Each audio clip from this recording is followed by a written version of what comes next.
Sentences में teacher और boys के बारे में बात हो रही है। अब टीचर हो गया हमारा सिंगुलर और बॉयज हो गया प्लूरल, मतलब एक से ज्यादा, तो हमारा सब्जेक्ट सिंगुलर भी हो सकता है और प्लूरल भी हो सकता है।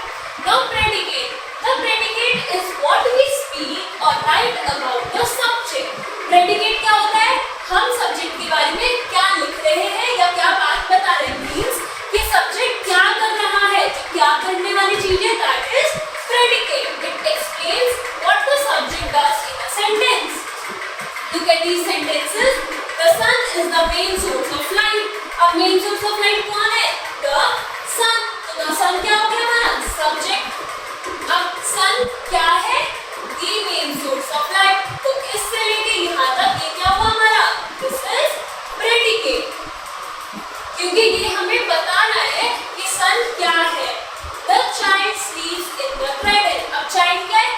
सो रहा है. कहाँ सो रहा है? Cradle में. तो the child is the subject and sleeps in the cradle is the predicate.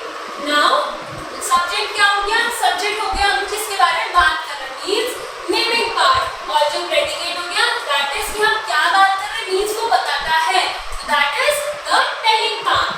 In the above sentences the son and the child are subjects, means इनके बारे में बात हो रही है, and the predicator is the main source of energy and sleeps in the cradle.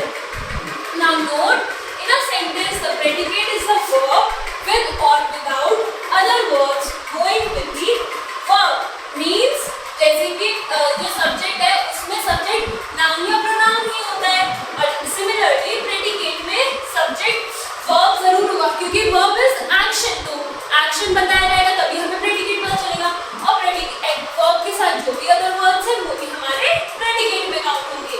तो हमने क्या पढ़ा कि एक सेंटेंस होता है,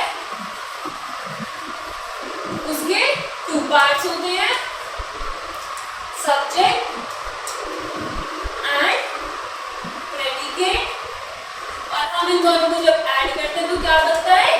सेंटेंस बनता है। तो नाउ